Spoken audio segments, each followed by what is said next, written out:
उसमें से पहला सूत्र मैं बात शुरू करता हूं। मैंने पिछले कुछ वर्षों में काम करते करते ये सूत्रों को किताब में भी लिख डाला है। मैंने किताब बना दी है, भागवत संहिता जो है, मैंने भागवत जी की अष्टांग हृदयम और अष्टांग संग्रम, इनके सूत्रों को कलेक्ट करके सेलेक्ट करके 3 भाग में एक पुस्तक बनाई है। पार्ट 1, पार्ट 2, पार्ट 3, अष्टांग हृदयम, भाग 1, भाग 2, भाग 3।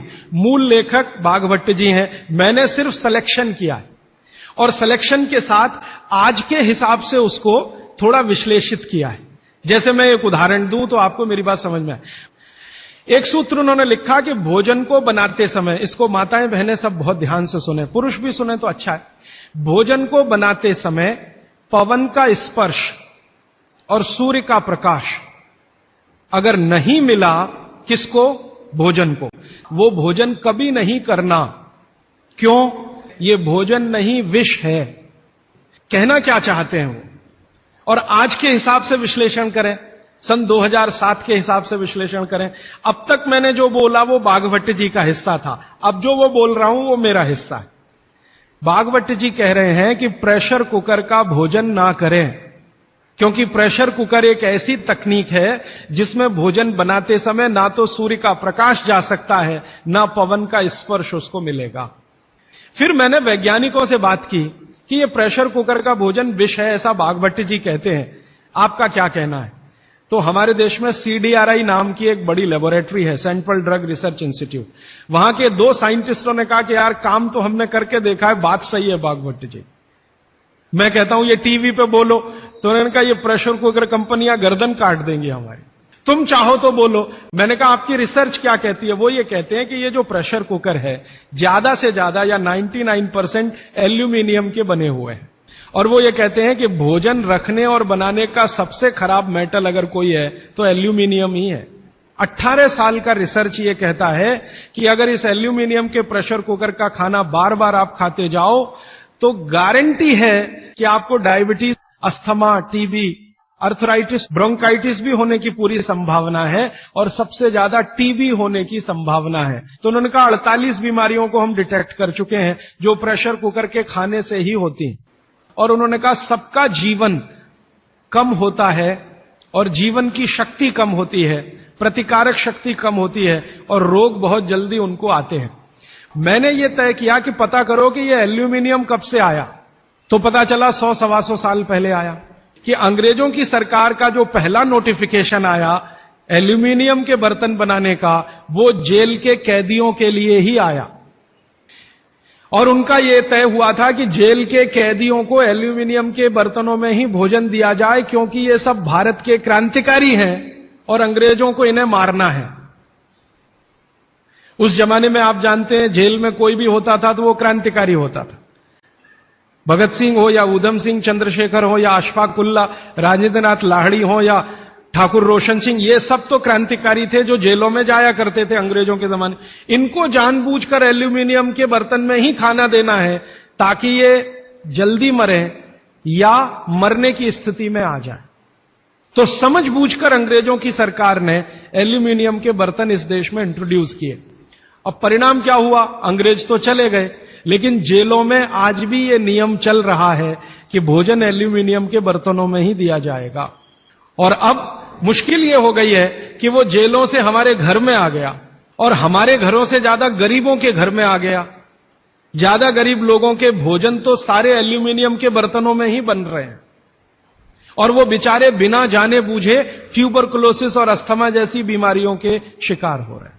मैंने उदाहरण के लिए आपको समझा दिया कि प्रेशर कुकर का भोजन नहीं करना, क्योंकि ये जहर है। एक और चीज है अपने घर में, रेफ्रिजरेटर, और एक तीसरी चीज है अपने घर में, माइक्रोवेव ओवन। इसमें भी सूर्य का प्रकाश नहीं जा सकता, पवन का स्पर्श नहीं हो सकता। मतलब सीधा सा ये है कि आधुनिक तकनीकी से बनी हुई चीजें जो हमारे घरों में आई हैं पिछले 15-20 वर्षों में, भागवत जी के अनुसार इनमें रखा हुआ पकाया हुआ भोजन विष है, तो ना करें। आप कहेंगे जी हम तो करेंगे, हम तो छोड़ नहीं सकते प्रेशर कुकर को, हम तो छोड़ नहीं सकते रेफ्रिजरेटर को, हम तो छोड़ नहीं सकते माइक्रोवेव ओवन को, क्योंकि इसमें भोजन से समय बचता है। तो मैं उनसे पूछता हूं ठीक है समय बचता है, तो बचे हुए समय का क्या करती हैं? तो ज्यादातर माताओं बहनों का उत्तर है सास भी कभी बहू देखते हैं। और फिर मैं जब उनको समझाता हूं कि ये जो आपने आधा घंटा या 1 घंटा समय बचाया भोजन पकाने में, ये आपका घंटों घंटों हॉस्पिटल में खराब कराएगा, तब नेट रिजल्ट क्या? वही 0 का 0। प्रेशर कुकर एक ऐसी टेक्नोलॉजी है जो खाने को जल्दी पकाती है, ये है सीधा सा मतलब। अब खाने को जल्दी पकाने के लिए ये प्रेशर कुकर क्या करता है, जो भोजन आपने उसमें अंदर रखा है पकने के लिए उस पर, और जो पानी डाला है आपने भोजन पकाने के लिए उस पर अतिरिक्त दबाव डालता है। ये है प्रेशर। प्रेशर माने दबाव। और ये अतिरिक्त दबाव कहां से आता है? प्रेशर कुकर में आपने दाल डाली, ऊपर से पानी डाला, थोड़ा हल्दी मसाले डालकर बंद करके रख दिया। अब उसमें वो एक सीटी लगा दी। वो सीटी लगाई, यही सबसे खतरनाक चीज है पूरे प्रेशर कुकर के। सीटी लगाते ही क्या करता है, नीचे से गर्म और ऊपर से भाप का दबाव। किस पर? दाल पर, चावल पर, सब्जी पर। ये दबाव डाल के होता क्या है, एक दाल को तोड़कर 2 टुकड़े, जिसको द्विदल कहते हैं, जैन समाज के लोग तुरंत समझ में आ जाएंगे, द्विदल। तो ये दाल जो है ना फट जाती है, वो दाल दरक जाती है और पानी इतना गर्म होता है तो उबल जाती है। पकती नहीं है, उबलती है। पकना और उबलने में अंतर है। उबल गई है और उसका सॉफ्टनेस बढ़ गई है। तो आपने खा लिया तो आपने कहा पकी हुई दाल खा ली। माफ करिए, दाल पकी हुई नहीं है। पकी हुई दाल का आयुर्वेद में एक सिद्धांत है कि जिस वस्तु को खेत में पकने में जितना ज्यादा समय लगता है, भोजन रूप में पकने में भी उसको ज्यादा समय लगता है। तो आप जानते हैं अरहर की दाल को खेत में पकने में कम से कम 7 से 8 महीने लगता है। क्यों?